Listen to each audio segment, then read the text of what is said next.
마음속으로 저를 아시는 분은 고개를 마음속으로만 끄덕여 주시기 바랍니다. 저분 본 적 있다. 제가 양주에서가 아니고 덕정에서만 23, 4년 살았나요? 그러니까 혹시 우리 덕정에 계신 분들은 저를 보았을 수도 있겠다라는 생각을 갖습니다. 그래도 덕정에 사람들이 많은데 목사님을 어떻게 알 수 있느냐 이렇게 말하면서 모르겠다 이런 분들은 또 기억을 되살리면 한 5, 6년 전인가요? 여기서 양기현 주최로 2단 세미나 할 때 2단 세미나 사회자였습니다. 그러면 그때 오셨습니까? 기억은 안 나도 그때 봤구나 이렇게 이제 어쨌든 좀 서로 아는 사람끼리 오늘 집회에 임하자라는 그런 말씀을 드리고 싶고요. 또 하나는 덕정에 사니까 잘 부탁드린다고. 그래서 아멘도 잘하고 그래서 덕정에 사니까 한 번 더 쳐다봐야지. 또 길거리에서 만날 때 목사님 안녕하세요. 저 일치단교회 아무개 집사 아무개 권사입니다. 또 성도입니다. 이렇게 인사할 수 있는 그런 사람이 될 수 있도록 잘 보시기를 바랍니다. 이건 중요하지 않죠, 그죠? 오늘 말씀을 통해서 8번째니까 조금 이제 약간 좀 풀릴 때가 됐잖아요, 그죠? 한두 번째는 뭐 기대도 되고, 또 어떤 분이 오실까 하는데 8번째 되면 8번째야 벌써 빨리 10번째 됐으면 좋겠다. 또 이런 생각을 가질 수 있잖아요. 그래서 8번째가 아닌 것 같습니다, 그죠? 한두 번째는 좀 정신 차리는데 8번째는 너무 시간이 많이 갔잖아요. 그러나 오늘 그래도 덕정에서 23년인가 4년 사셨다고 하니까 기대하고 우리 말씀을 같이 나누면 좋겠다라는 생각을 갖습니다. 희망의 말씀을 드리고 싶은 것은 저는 설교를 짧게 한다는 사실. 그래서 목사님들이 물어봤어요. 몇 분이 제일 짧았습니까? 그러니까 아쉽게도 지난주에 오신 분이 짧게 하셨대요. 그래서 제가 그걸 깨트릴까 말까 지금 생각 중입니다. 그래서 저는 성도님들이 다 몰라. 근데 그 목사님 제일 짧게 했어. 이건 좀 남기고 싶었는데 지난주에 오신 분이 아주 짧게 하셨다고 그래서 지금 제가 걱정이 됩니다. 그분보다 더 짧게 해서 가장 짧게 이번 10주 부흥성회 때 가장 짧게 하신 목사님 이렇게 기억을 시킬까? 아니면 덕정에 24년 동안 사는 걸로 기억시킬까? 좀 여러 가지 생각 중인데 서로 말씀에 대한 기대를 가지고 오늘 집회에 임하면 감사하겠습니다. 기도하겠습니다. 하나님 감사합니다. 기대하며 하나님 앞에 나왔습니다. 성령의 이끌림 속에서 말씀이 증거되게 하시고 듣게 하셔서 하나님의 은혜로 충만한 시간 되게 하여 주옵소서. 예수님의 이름으로 기도드리옵나이다. 아멘. 하나님께서는 우리에게 언제 어디에서든지 어느 때든지 우리가 원할 때마다 우리의 언어로 하나님 앞에 기도할 수 있는, 그리고 기도한 것들을 들어주시는 그러한 하나님께서 기도의 특권을 우리에게 허락해 주셨습니다. 그런데 이 기도의 특권을 하나님께서 주신 의도와는 관계없이 우리들의 요구 조건만 관철하기 위해서 이 기도의 특권을 사용하고 있지는 아니한지를 생각해 보자라는 것입니다. 물론 우리의 기도는 물질과 건강과 또 성공과 또 우리의 모든 요구 조건을 이루어 달라고 하나님께 기도할 수 있습니다. 하지만 이 기도의 특권을 자기 욕망을 위해서만이 아니라 하나님의 뜻을 분별하고 하나님의 뜻대로 진실되이 살아가려고 하는 곳에 우리의 기도가 드려진다면, 하나님 나를 통해서 무엇 하시기를 원하십니까? 하나님이 원하시는 뜻은 무엇입니까? 내가 어떻게 해드리기를 원합니까? 라는 기도를 드릴 때 우리 하나님께서 기뻐하신 기도가 되지 않을까라는 생각을 가지는데, 여러분들의 생각은 어떠합니까? 그래도 나는 내 요구 조건 반드시 들어주셔야 돼. 기도는 요구 조건이 들어주셔야지만이 그 기도가 능력이 있지라고 생각한다면 오늘 말씀을 통해서 우리의 기도가 좀 폭이 넓어져서 하나님이 원하시는 기도가 무엇인지를 한번 생각하고 돌아가는 그러한 시간이 되시기를 바랍니다. 요즘 어떤 기도를 여러분들은 드리고 있습니까? 요즘 기도의 초점은 어디에 맞추어져 있습니까? 오늘은 우리의 기도, 더 나아가 한국 교회의 혹 기도의 문제점은 무엇일까라는 것을 생각해 보면서 성경적인 기도, 또 우리가 드려야 할 기도는 어떤 것인가를 우리가 생각을 해 보고자 합니다. 먼저 우리가 한국 교회 기도의 문제점에 대해서 한번 생각을 해 보도록 하겠습니다. 여러분들은 한국 교회 또 우리가 드리는 기도 약간의 좀 문제가 있다라고 생각을 해 보신 적은 없으신지요? 한국 교회의 성장과 신앙 속에서 한국 교회가 드리는 기도의 문제점을 한번 생각해 보고 싶은데요. 초창기 한국 교회는 복을 원하는 국민 정서에 부합해서 기복 신앙이 교회 성장에 큰 힘이 되었던 것은 사실입니다. 우리나라에 복음이 들어올 때만 해도 우리가 궁핍한 삶을 살았기 때문에 복을 비는 축복의 종교인 우리 교회로 많은 사람들이 찾아오게 되었고, 교회는 그들에게 많은 복을 빌어 주었습니다.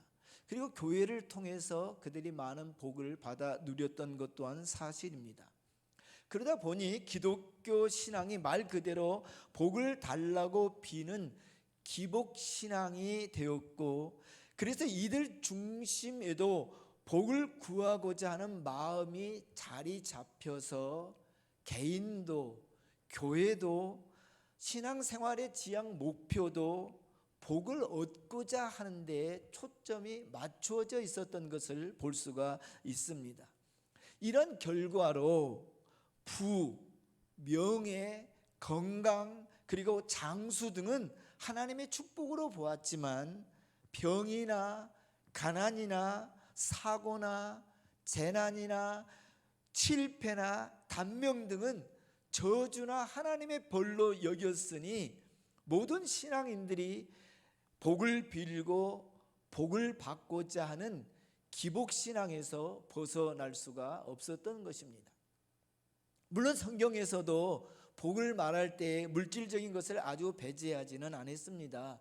어떤 기업적인 부분이나 또 자녀, 재물, 그리고 장수는 분명 우리에게 주신 하나님의 축복 가운데 한 부분이기도 합니다. 그러나 문제는 이러한 것들이 우리의 신앙의 대상이신 하나님과의 관계성보다 하나님이 주시는 부수적 산물에만 올인하는 기복신앙을 만들었고, 이 기복신앙은 신앙의 풍성한 세계를 오직 물질과 건강과 출세와 개인의 안정과 번영, 즉 무병장수와 개인의 부귀 영화를 누리는 것으로 하나님을 나의 성공의 도구로 격화시키고 말았다라는 것입니다.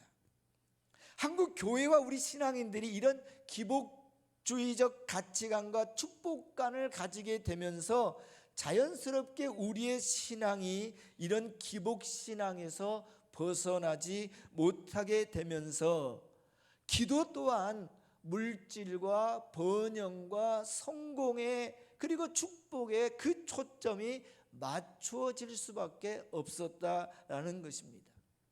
기도가 하나님의 뜻을 알고 하나님의 뜻을 쫓아 살고자 하는, 그리고 그것을 결단하고자 하는 하나님과의 대화라기보다는 자신의 욕망을 성취하기 위한 일방적인 요구로 하나님 앞에 기도를 드리기 시작하고 말았다라는 것입니다.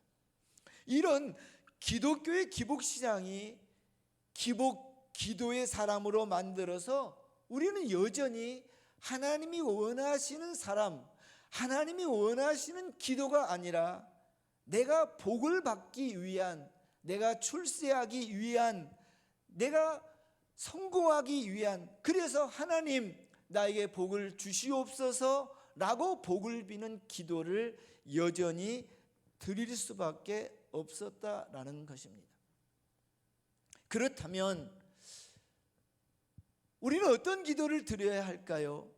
우리 기도가 내 요구 조건을 간철시키기 위한 기도가 아닌 하나님이 원하시는 기도는 무엇일까요?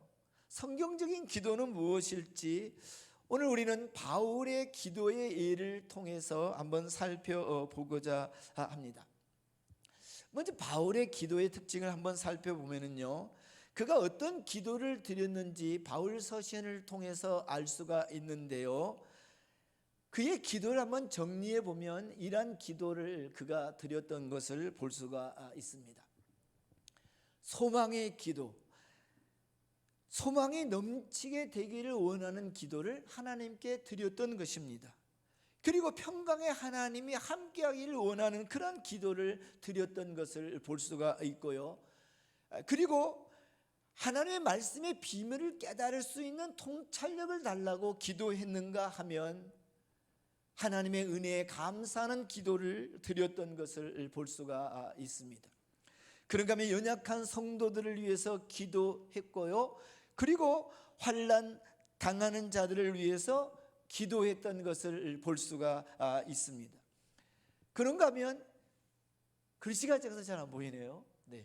하나님께 대한 믿음과 지식을 위한 기도를 드렸고요, 그리고 하나님을 찬미하고 속사람, 즉 예수 그리스도 믿고 새롭게 된 그런 사람들이 더욱더 강건하게 되기를 원하는 그러한 기도를 드렸던 것을 볼 수 있습니다.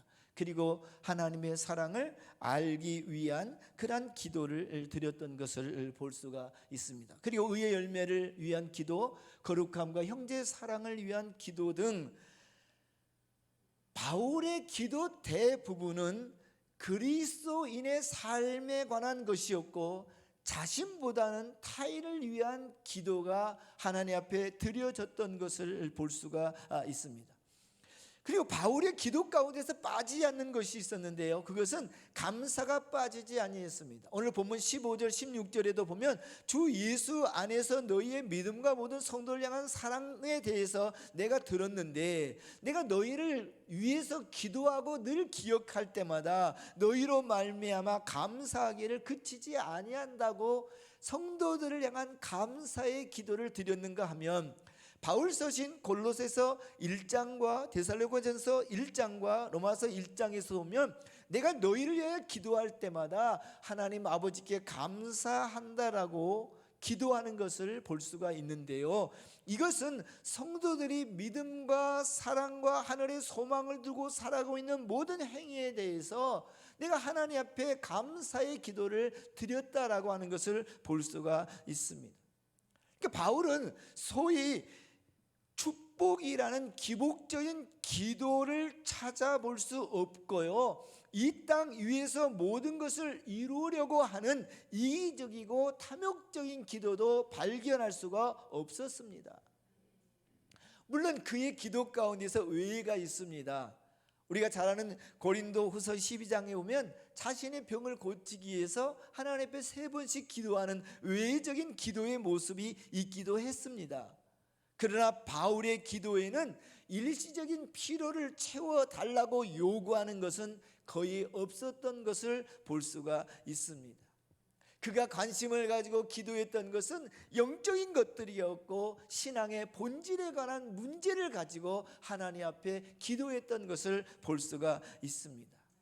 한마디로 바울의 관심과 기도의 초점은 하나님께 대한 감사와 성도들의 신앙의 대상인 하나님을 바로 알고 그들의 신앙이 성숙하여져서 자신을 구원하신 하나님의 목적에 부합한 삶을 살아가도록 하기 위한 기도를 드렸던 것을 볼 수가 있습니다.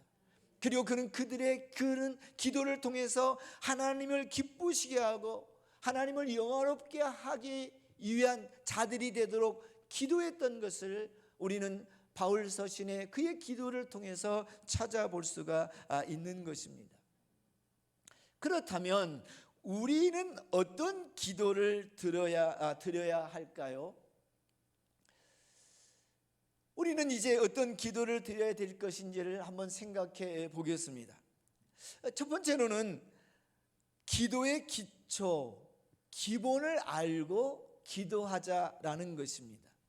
오늘 본문 말씀이 기록되어져 있는 에베소 1장이에요. 또 3절에서 14절에 가보면 기도의 기초, 기도의 기본, 기도는 어디에서부터 출발해야 되는지를 가르쳐주고 있는데요. 3절에 보니까 하늘에 속한 모든 신령한 복을 우리에게 주시되 하면서 하나님께서 우리에게 주시고자 하는 축복은 이 땅의 것이 아니라 하늘에 속한 모든 신령한 복이다라고 단정을 지으면서 이 신령한 복은 우리가 이미 받았는데 하나님께서 우리를 택하셔서 예수 그리스도를 통해서 구원함을 받게 하고 하나님의 자녀가 되게 하였으며 하나님의 성령이 우리 안에 거하시는 놀라운 축복을 우리에게 주셨는데 이미 우리는 그것을 누리고 있다라는 것을 기본적으로 알고 기도하라라는 것입니다.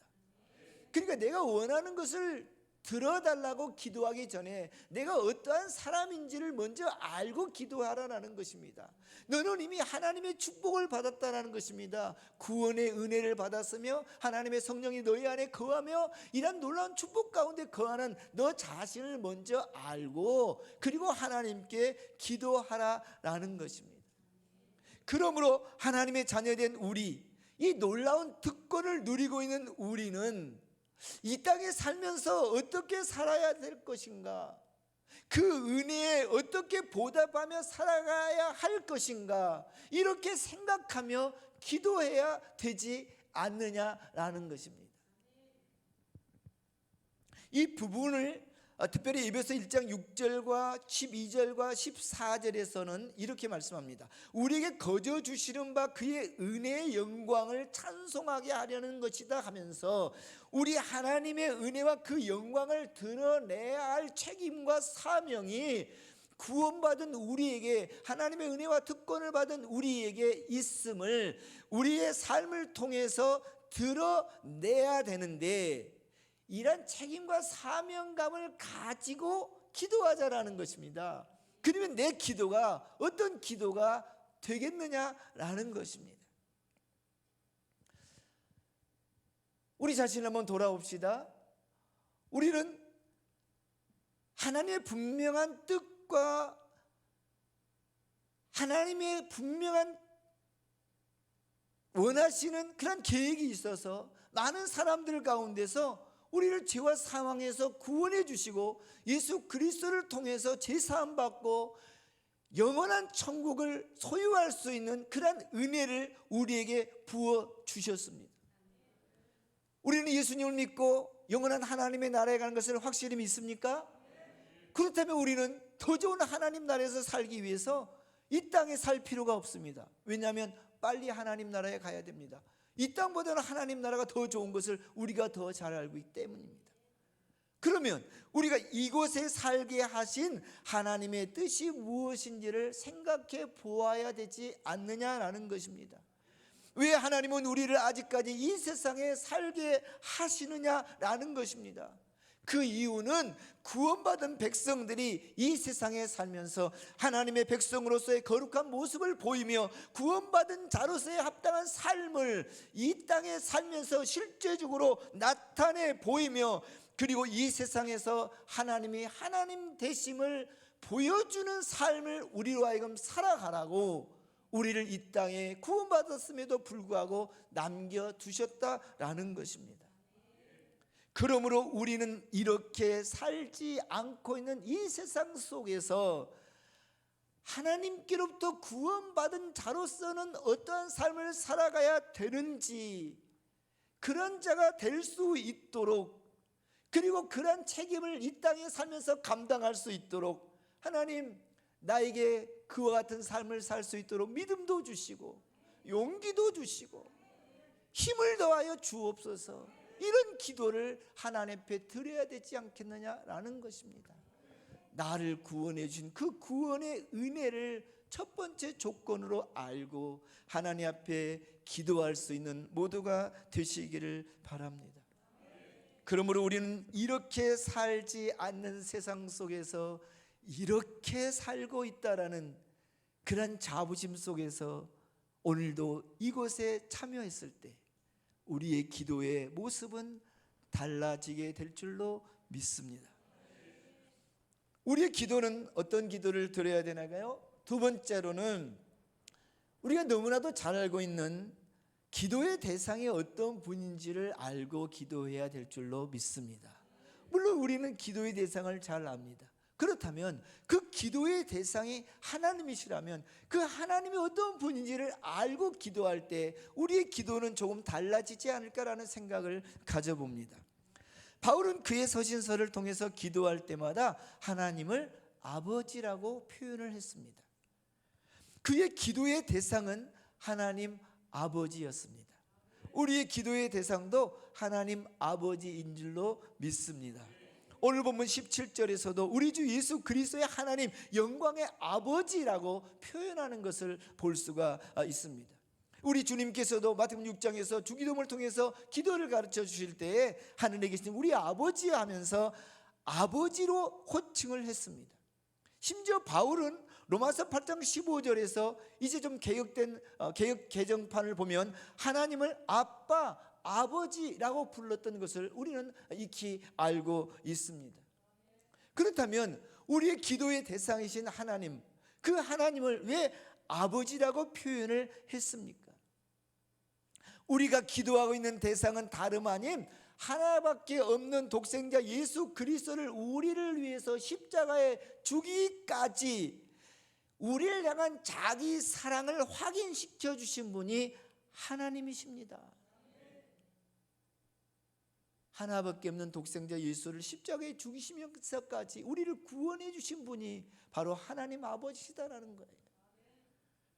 이것을 로마서 8장 32절에서는 이렇게 바울은 표현을 했습니다. 자기 아들을 아끼지 아니하시고 우리 모든 사람을 위하여 내주신 이가 어찌 그 아들과 함께 좋은 것을 우리에게 주시지 아니하겠느냐라는 것입니다. 하나님은 이런 분이십니다. 이것은 아버지가 아니고서는 할 수 없는 일이기 때문입니다. 아니, 아버지보다 더 진한 마음으로 자녀된 우리를 사랑하신 분이 우리 하나님이시다라는 것입니다.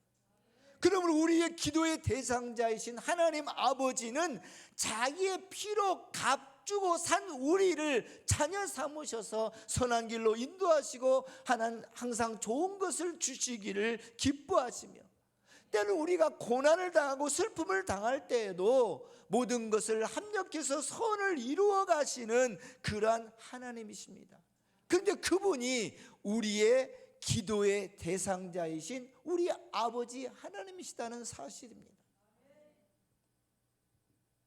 이런 하나님을 알고 우리가 기도할 때 우리는 어떤 환경과 상황을 초월한 그분을 향한 감사와 기쁨과 소망 가운데서 그 하나님을 향해서 기도하지 않겠느냐라는 것입니다. 이 하나님 앞에 우리는 어떤 기도를 드릴 수 있을까요? 한번 고민해 보는 오늘 여러분 되시기를 바랍니다. 그래서 오늘 본문 말씀에서 바울의 기도의 내용을 보면 먼저 하나님이 어떠한 분인가를 알게 해달라는 그러한 기도였는데요, 이제 우리가 기도의 내용에 대해서 한번 살펴보도록 하겠습니다. 바울은 그러면 어떤 기도를 하나님 앞에 드리기를 원했는가 하면, 그는 성도들에게 하나님을 알게 해달라는 기도를 드렸습니다. 사실 우리 목회자들도 우리 성도들이 가장 먼저 알고자 하는 것은 무엇이냐면 하나님이 어떤 분인지, 내가 믿고 있는, 내가 섬기고 있는, 내가 예배하고 있는 우리 하나님이 어떤 분이신지를 알게 하기를 원하는 그런 기도를 가장 많이 드릴 수밖에 없는 거예요. 우리 권사님이 하나님을 바로 알기를 원합니다. 우리 저 성도님이 하나님을 바로 알기를 원합니다. 바울의 기도의 내용은 하나님을 바로 알게 해달라는 기도였습니다. 오늘 17절 말씀을 띄워서 한번 읽어보면요, 한번 읽어보겠습니다. 에베소 1장 17절 시작.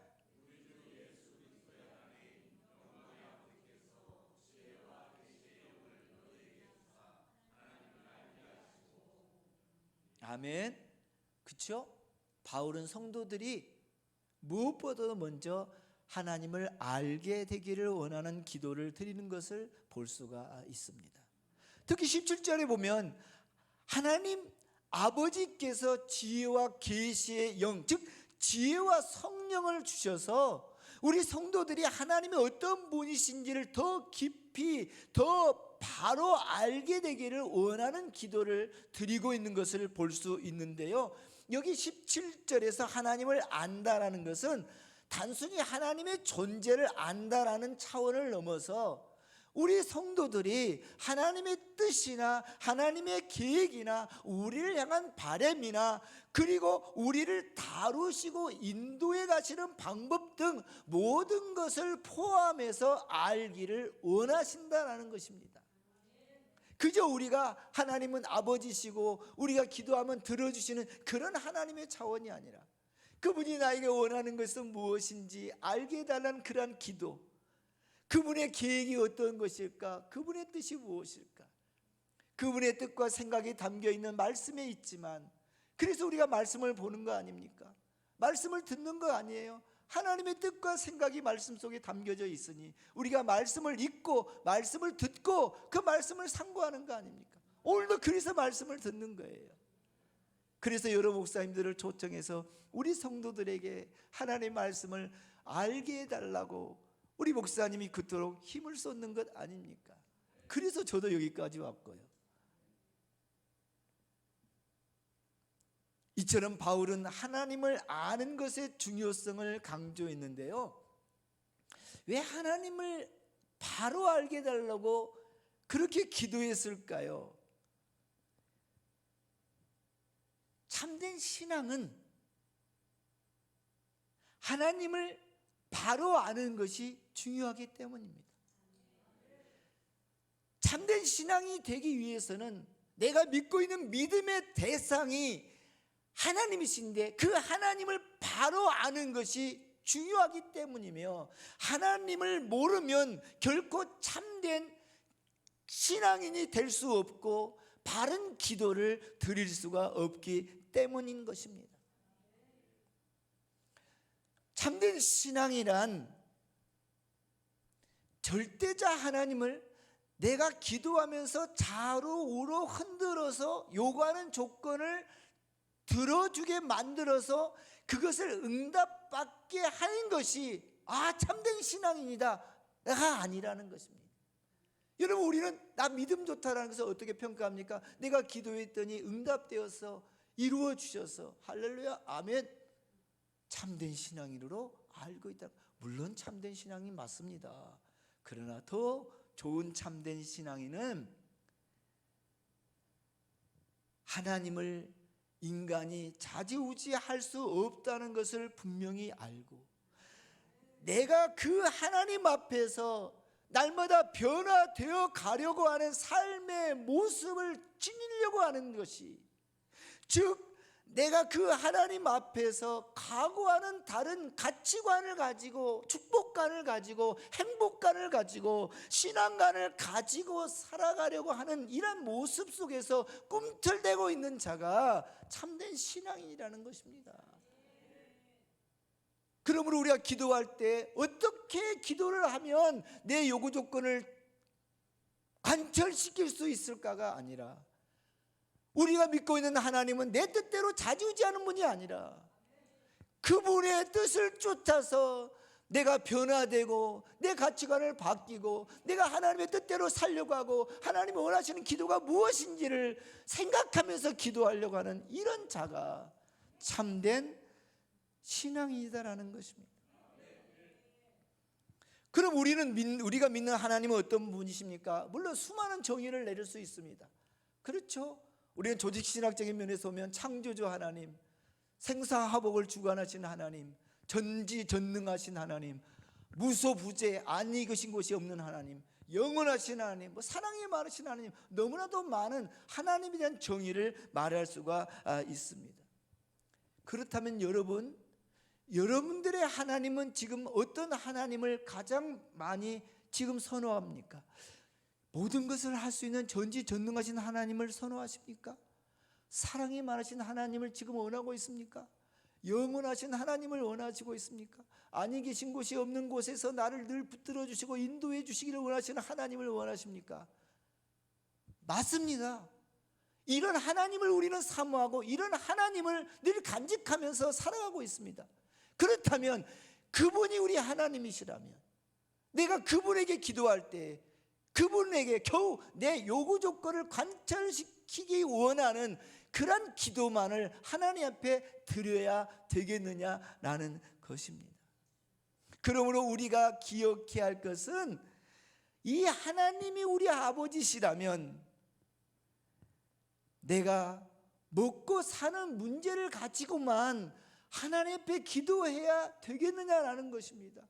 그 영원하신 하나님, 무소부재하신 하나님, 전능하신 하나님이신데 겨우 그분에게 나가 먹고 살고 힘든 그거에 대해서만 요구 조건을 위해서 기도해야 되겠느냐라는 것입니다. 우리가 그 하나님을 바르게 알 때에 우리의 기도의 내용도 달라지지 않겠느냐라는 것입니다. 그래서 사도 바울의 기도는 거창한 것이 아니었습니다. 가장 기본적인 것, 바로 하나님께서 나의 아버지가 되신다라는 사실부터 알게 해달라는 기도였습니다. 하나님께서는 예수님을 믿는 모든 자에게 하나님의 자녀를 삼아 주셨습니다. 그리고 그 자녀를 구원이라는 것을 통해서 하나님이 다스리시는 영원한 하나님의 나라로 인도하셔서 그곳에서 아버지 되신 하나님과 영원토록 살게 하시겠다는 것이 하나님께서 우리에게 주시는 가장 큰 은혜요, 축복이요, 특권인 것입니다. 그럼 우리는 예수님을 믿고 구원받아서 장차 영원한 하나님의 나라에서 살 모든 자들입니다. 여러분 축하드립니다. 한 달 전에요, 우리 딸이 결혼을 했어요. 축하합니다. 별로 관심 없는 분들은 박수도 안 치네요. 맞습니다. 뭐가 관심 있다고 박수 치겠어요. 근데 문제는 뭐냐면 목사의 딸이 사귀는 남자친구가 교회를 안 다닙니다. 이 목사의 마음이 어떠하겠어요? 그래서 계속 반대를 했습니다. 나가서 소문은 내지 마십시오. 네. 근데 결과적으로 이 헤어지도록 해서 이게 계속 했는데 이게 계속 가다가 보니 4년까지 갔어요. 근데 우리 딸아이는 막 30살까지 나이가 차버렸고 우리 사이는 또 5살이 많아요. 결혼 종료인가 벌써 넘었잖아요. 그러니까 이제 최종적으로 헤어져라. 교회 안 다니면 절대 결혼할 수 없다. 그러니까 이제 사이가 맨 처음에는 나는 가식적으로 교회 가고 싶지는 않다. 장인 장모에게 사랑받고 축복받고는 싶은데 가식적으로 교회 다니고 싶지는 않다라는 말을 비췄어요. 딸을 통해서. 그러면 이것은 우리 사이가 될 수 없다. 결혼을 해라. 그러면 딸의 남편은 될 수 있었지만 우리 사이는 될 수 없다. 그래서 계속 반대를 했는데 마지막 최종적으로 들어온 것이 뭐냐면 그러면 의무적으로 한 달에 한 번은 교회 가겠다. 여러분 이거 결혼 승낙해야 돼요? 말아야 돼요? 또 말 못하네. 혹시 자녀분 중에서 믿지 않는 사람과 이렇게 결혼한 사람 있으세요? 이렇게 표현해 보실래요? 있으시죠? 어때요? 한 달에 한 번이라도 안 믿는 뭐 신부가 됐든 신랑이 됐든 교회를 나온다 하면 그 결혼시켜야 돼요? 말아야 돼요? 네, 어렵죠? 어려우니까 제가 하죠. 네. 두 가지겠죠. 뭐 믿는 사람이면 너무 좋겠지만 뭐 전도하는 차원에서 쉽게 말하자면 좋게 하자면 또 말할 수 있고. 그래서 제가 그랬어요. 선택권은 네가 가져라. 아빠는 여기까지다. 반대했지만 한 번 교회 나온다는 것은 내가 약간의 문은 열어두겠다. 그러나 믿지 않는 남편과의 결혼에서 어떤 문제가 발생될 때도 네가 책임을 지고, 나중에 혹시 어떤 문제가 발생됐을 때 아빠가 왜 반대하지, 결혼해서 이와 같은 상황이 발생돼서 이 말도 하지 말아라. 그렇게 하고 결혼을 시켰어요. 주례자가 없게 하더라고요. 이게 또 안 믿는 집안이다 보니까. 근데 이제 대신 신랑 측 부모님 말씀이 있었고, 제가 제일 먼저 일찍 끝나려고 했는데 시간이 가네요. 네, 재밌잖아요. 네, 그런데 이제 신랑 부모님이 말씀, 요즘 그렇잖아요. 목사님을 주례를 안 세우려고. 이 나쁜 사람들이 창조에 의하면 목사님이 주례해서 목사님 앞에서, 하나님 앞에서 증인이 돼야 되잖아요. 지네들이 증인을 해요. 지네들끼리 서약하고. 어쨌든 간에 그렇게 됐는데, 이제 신랑 측 우리 사돈 말씀이 끝나고 이제 제 차례가 됐어요. 제가 뭐라고 할게요? 다른 건 빼고 사회 얘기를 했어요. 이제 결혼식장에서 이제 단상에 올라와서 축하한다. 뭘 축하했겠어요? 천국 갈 수 있는 기회를 얻게 된 거 축하한다 그랬어요. 옥사 사이가 되었으니 함께 천국에 가야 되지 않겠느냐.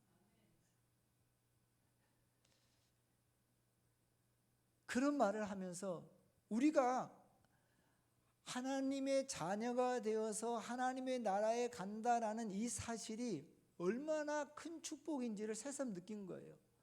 안 믿는 사이를 믿게 하는 거 쉽지 않더라고요. 저 그 말을 하고 싶은 거예요. 헤어지기도 했어요. 근데 헤어지더라고요. 끝까지 안 헤어지고 4년 있다가 어쩔 수 없이 이제 결혼을 했는데, 어쨌든 지금 한 달에 한 번에 잘 나옵니다. 어쨌든 두 주도 나와요. 2번도 나오고. 네. 앞으로 이제 3번, 4번 계속 나올 줄로 믿습니다. 네. 그렇게 될 거예요. 네. 그래서 제가 말하고 싶은 것은, 우리 딸아이와 결혼을 하려면 교회를 다니고 예수 믿고 구원을 받아야 된다. 아무리 말을 해도 안 되더라고요. 그 말은 뭐냐면, 예수 믿는 거 쉽지 않고요, 하나님의 자녀 되는 거 쉽지 않더라라는 거예요. 그런데 어쩔 수 없이 사이가 된 거예요. 그러나 저는 이제 책임과 의무를 가지고 있죠. 우리 사이가 구원받아서 하나님의 자녀가 되는 거 당연하겠죠. 근데 우리는 뭡니까? 예수님 믿고 구원받아서 하나님의 나라에 사는 그런 축복과 영광을 누리는 자들이다라는 거예요. 그리고 너희들이 이 땅에 사는 동안에 우리 하나님 아버지 되신 그분이 내가 아들인 너희와 함께 해주겠다는 것입니다. 저는 그래요. 우리 사이에게는 아직 그런 게 없는데 저에게는 그런 게 있어요. 하나님께서 내가 너를 자녀 삼아 주셨으니 내가 너와 함께 해주겠다. 하나님 나라에 갈 때까지 너를 끝까지 인도해 주겠다라는 거예요. 그러니 아무 걱정하지 말고 염려하지 말고 하나님께서 주신 그 은혜와 사랑 속에서 살아가고, 그리고 하나님을 위해서 어떻게 해야 될 것인지를 늘 생각하면서 살아가라는 거예요. 그러면 하나님께서는 아버지로서 자녀에 대한 책임과 의무를 성실히 이행하시겠다라는 거예요. 어느 정도이냐면, 이사야 선지자는 이렇게 고백을 했습니다. 네, 한번 읽어볼까요? 자, 시작.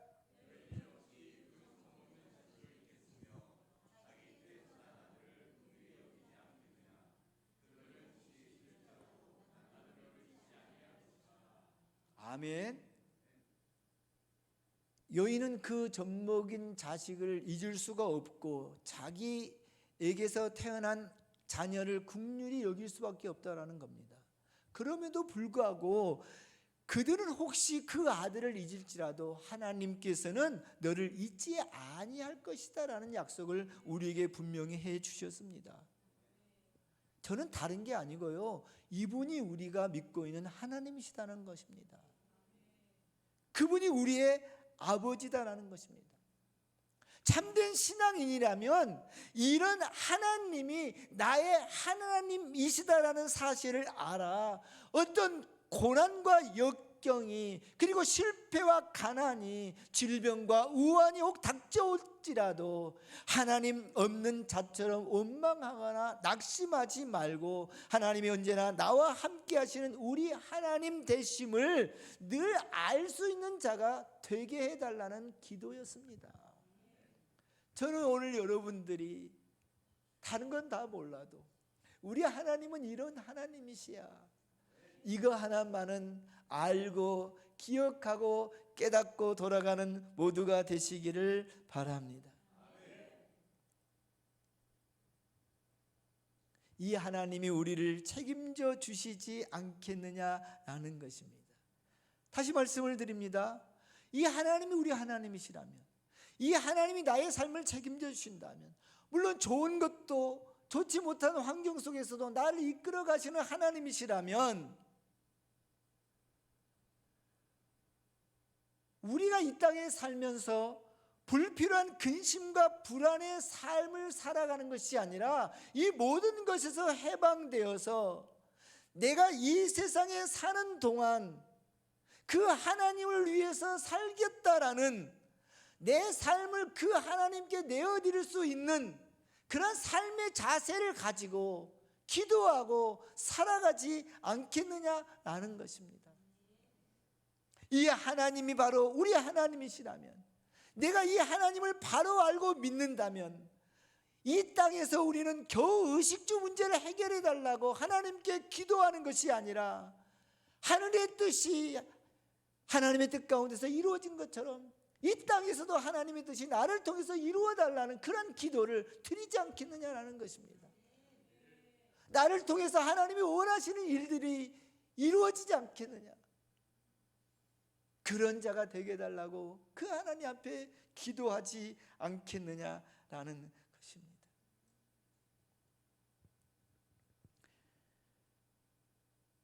그러므로 하나님을 바로 알게 해달라는 이 기도가 우리의 기도 가운데서 우선이 되어서, 내가 어떠한 기도를 하기 전에 하나님, 이런 하나님을 알고 이런 하나님을 깨닫고 이 하나님 앞에 이런 기도를 드리고 싶습니다. 우리의 기도가 하나님을 최우선적으로 알고자 하는 기도가 여러분들의 기도 속에서 우러 나오시기 바랍니다. 바울의 기도의 내용을 보면 부르심의 소망의 기업의 영광의 풍성을 알게 해달라는 기도였습니다. 18절에 보면 하나님께서 성도들의 마음의 눈을 밝히사 그의 부르심의 소망과 기업의 영광의 풍성함을 알게 해달라는 기도를 드리는 것을 볼 수가 있습니다. 바울은 그의 부르심의 소망, 즉 하나님이 우리를 부르셔서 구원을 베풀어 주신 그 목적이 무엇인지를 알 수 있도록 에베소 교회 성도들이 하나님을 바라보는 마음의 눈이 열려서 이 땅의 작은 소망 때문에 이 땅의 것을 바라보고 이 땅에 얽매여서 살 것이 아니라 나를 부르셔서 구원시켜 주신 하나님의 그 뜻이 무엇인지를 원하는 그런 기도를 하나님 앞에 드렸다라는 것입니다. 그런가 하면 그 기업, 이것은 하나님의 백성된 우리를 가리키고 있는데요, 그 기업의 영광의 풍성함이 무엇인지를, 즉 하나님의 백성인 우리가 지니고 있는 그 영광과 특권이 얼마나 풍성한지를 알게 해달라는 기도입니다. 그러므로 여러분, 하나님께서 여러분에게 주신 구원의 그 특권, 하나님의 영광의 자리에 참여할 수 있는 그 영광스러운 특권, 우리의 그러한 것이 얼마나 풍성한 것인지를 알라라는 것입니다. 그래서 바울은 그러한 것을 우리 성도들이 알 수 있도록 기도했다라는 것입니다. 현재 자신이 하나님 안에서 소유하고 있는 축복이 얼마나 크고 놀라운 것인지, 얼마나 풍성한 것인지, 얼마나 부유한 것인지를 알 때 우리는 기도, 기복신앙에서 벗어나 많은 사람들을 구원해 주시고 영광의 풍성함을 주신 그 하나님께 그 부르심에 합당한 삶을 살게 해달라는 기도를 하나님께 드리지 않겠느냐라는 것입니다. 그러므로 여러분, 나는 어떤 기도를 드려야 될 것인지를 다시 한번 생각해 보는 여러분 되시기를 바랍니다. 바울의 기도 세 번째를 보면요, 믿는 우리에게 베푸시는 능력의 지극히 크심을 알게 하시고 그랬습니다. 마지막으로 바울의 기도 내용은요, 19절에 보면 힘, 위력, 역사, 능력이란 동의어를 4개나 사용하면서 하나님께서 우리에게 구원을 베풀어 주시기 위해 행하셨던 능력이 얼마나 크고 놀라운 것이었는지를 기도하고 있는 것을 볼 수가 있습니다. 그러니까 우리를 구원해 주시는 데 있어서는 거저된 것이 아니죠. 하나님의 그 크신 은혜가 있었고, 그 힘이 있었고, 위력이 있었고, 역사하심이 있는 이런 모든 것을 통해서 우리에게 구원해 주셨는데요, 이런 구원의 은혜를 알 수 있게 해달라는 기도를 드렸다라는 것입니다. 결론입니다. 우리가 바울의 기도에서 깨닫게 되는 것은 무엇입니까? 여러분, 오늘 말씀을 들으면서 깨닫는 것 한 가지가 있습니까? 아마 여러분 제가 말하는 것 가운데서 맞으면 속으로 아하 하시고요, 모르시면 속으로 이렇게 하시면 되겠습니다.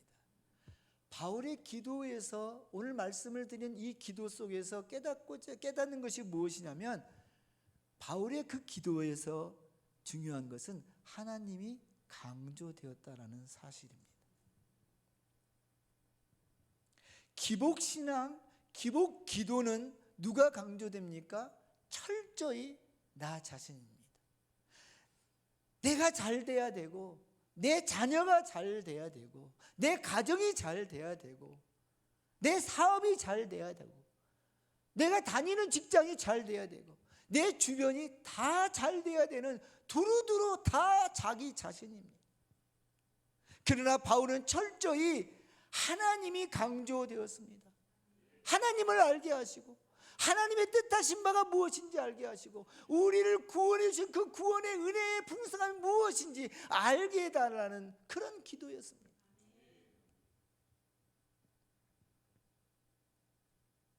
바울의 기도는 하나님께 대한 감사와 성도들이 하나님이 부르시고 구원하신 그 합당한 삶을 살아야 한다는, 우리 성도들이 삶 속에서 모든 초점이 하나님께 맞추어져서 생각하고 생활하고 기도하고 행해야 된다라는 것을 바울은 그의 기도에서 우리에게 보여주었던 것입니다. 그러므로 베풀으신 구원과 하나님 은혜 안에서의 풍성함과 우리가 지니고 있는 특권이 얼마나 크고 놀라운지를 알 때에 우리는 복만 달라는 기복 기도에서 벗어나 이 모든 것을 베푸신 하나님 앞에서 어떠한 삶을 살아야 하는지를 알게 해달라는 기도와, 이 세상에서 하나님의 자녀로서 합당한 삶을 살 수 있도록 믿음을 주시고 용기를 주시고 세상의 삶에서 거룩한 삶을 살아갈 수 있는 자가 될 수 있도록 기도하는 자들로 변화될 줄로 믿습니다. 그러면 자기를 위해서 기도하지 말라는 것인가요? 아닙니다. 절대 오해하지 마십시오. 기도에는 제한이 없습니다. 기도할 때 우리는 무엇이든지 다 구할 수 있습니다. 물질을 구할 수 있고, 성공을 구할 수 있고, 건강을 구할 수 있고, 명예를 구할 수 있고, 내 자신과 내 가족과 내 자녀 모두를 위해서 기도할 수 있습니다. 여러분, 그것이 아니라고 오해할 필요는 없다라는 것입니다.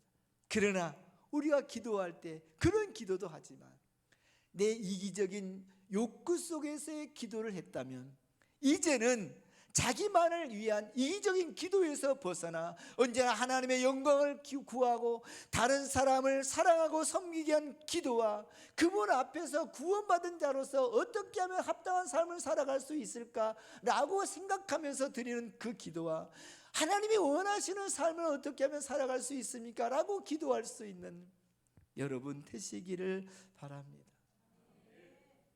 그런 기도가 오늘 저에게도 또 여러분들에게도 드려질 때 우리 하나님께서 기뻐하시는 기도가 아닐까 생각을 해봅니다.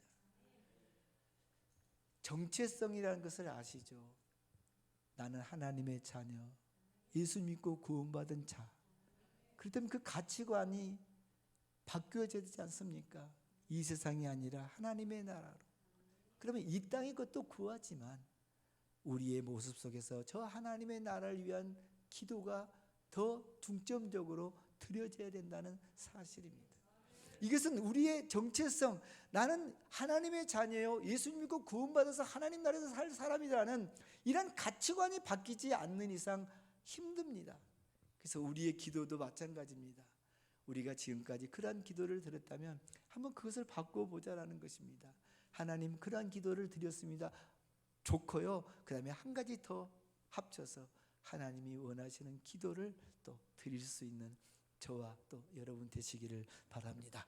우리 함께 어떻게 하면 하나님이 원하시는 기도를 드릴까? 우리 함께 기도하는 시간을 갖겠는데요. 우리 찬양 반주자들 함께 오셔서 반주해 주시면 고맙겠습니다.